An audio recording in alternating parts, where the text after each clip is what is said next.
So it's been just over a month since my last desk setup video, and I've already decided to rebuild it from the ground up. I loved that setup, and while it was functional, I didn't quite like how busy the whole setup was and found it a little bit too cluttered. As an avid gamer, a creator, and a wannabe minimalist, I decided to rethink the space, clean it up, and make it a little bit more minimal without threatening the functionality all too much. The goal of this setup is to stay equally productive while making the space more inviting, and hopefully if you take even 1% inspiration from this setup for your own, I'll be very happy.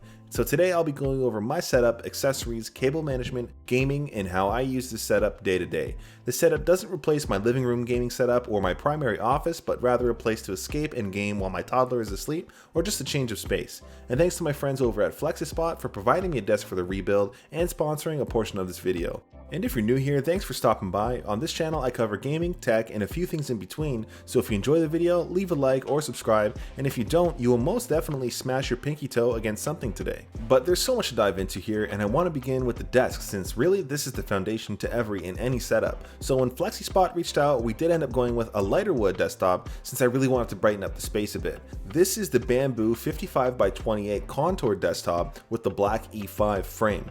I've never had any sort of contour before on any desk, so for me this is perfect for comfort on my midsection while both sitting or standing. Desks from FlexiSpot can be fully customized between the frame colors, the desktop size, and the shapes as well. I don't have too much on top of my desk, but it can hold up to 220 pounds as well, so for me, I just have my laptop, peripherals, monitor, and my gaming consoles. I'll get more into that in a bit, but the biggest thing for me is that I'm an aging millennial, and honestly, I get frequent back pains just sitting at my desk all day, so being able to sit or stand is a must-have for me in this setup. This desk does come with an automatic stand reminder as well, which does help me stand more frequently, and I'm just about 6'2" and have no issues setting my height profiles. There are 3 presets, but you can also use the arrow keys to pick any height you want in between. And one of the best things about this desk is the actual material quality, and both sitting and standing the desk is super sturdy. The motors are super quiet as well, so even if I swap settings mid-work call or while streaming, my mic doesn't pick it up. And when it's time to do cable management, it's super easy to be able to put the desk in standing mode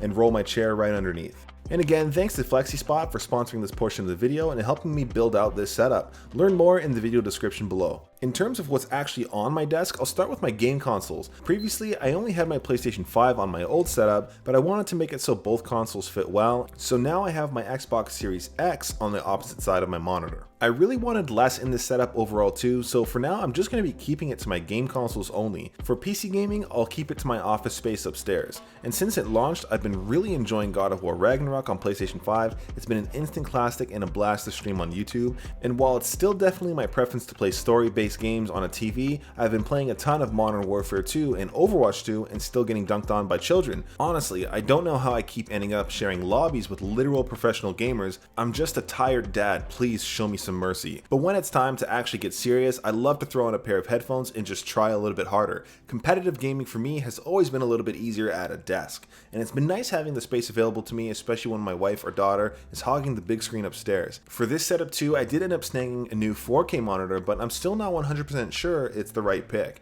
In my previous setup, I had to sort of crane my neck upwards with the stack, and while I still prefer dual monitors, I've decided to go down to just one monitor, not only for my neck, but also for the simplicity's sake. But I'm still super torn on which monitor I should use in this setup. If you have a good 4K monitor suggestion, please let me know down below in the comments. I could really use your help. The one I did choose in the meanwhile is a 4K 32-inch from Gigabyte, which can get up to 144 Hz and is easily one of the most versatile monitors ever. This monitor will easily future-proof me as well if I do end up keeping it, and it matches my 1440p version that I've had for a while. Although I'm not a PC diehard as I once was, this monitor does have a 1 millisecond response time, which makes it perfect for competitive gaming, although I'm not sure it really helps my case all too much. I'm just simply not good. If I ever do build out a mega gaming PC, I know I can get those huge frame rates with a high refresh, although I've been enjoying consoles nowadays anyways. For now though, I have my PlayStation 5 and Xbox Series X on here, and of course both give me a top-notch gaming experience through the HDMI 2.1 ports. And for productivity, there's a slew of ports on this monitor which I can connect direct to either my work laptop or MacBook Pro.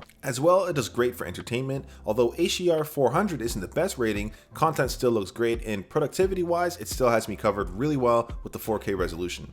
If I end up sticking with this one, I'll have a review out in the next couple weeks, but still I'd love to hear your recommendations. I've always been a fan of monitor arms as well, so this one is on a spring VESA arm which gives me precious desk space back. Plus it helps greatly improve my cable management. Unlike my previous setup, one of the things that actually drove me nuts was the lack of cable management. Before there was literally none, and it was all simply hidden behind the monitors. And while it could always still be better than how I have it now, I did use a cable management kit to get me started. Alongside that, I used command strips to sort of velcro things to the underside of the desk. Luckily, these leave no residue as well if I ever do need to remove them. It's still not perfect, but I really do hate seeing cables, and for the most part this is a huge improvement from my last setup, and hopefully I can make it even better. With my desk too, it's nice to just be able to walk under and go behind the desk for cable management, or simply roll my chair underneath like I mentioned. I'm not sure I could ever go back to having just a regular desk. Quickly though, I do want to talk about all the other stuff on my desk since it is equally important. For my peripherals, I'm using my tried and true Keychron K4, although I do desperately hate the brown switches that are on this keyboard. That was simply my mistake when choosing, but for streaming to YouTube, I do capture my Xbox or PS5 with the Elgato HDX capture card, which works nearly perfect.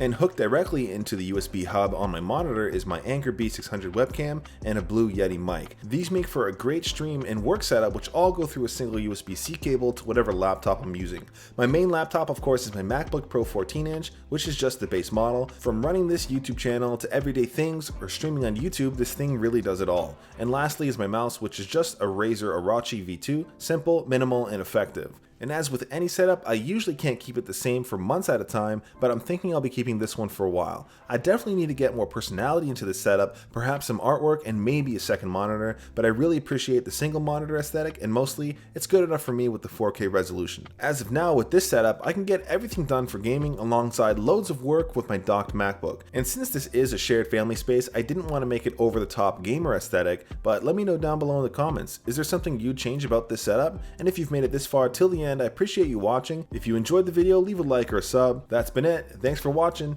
Till next time.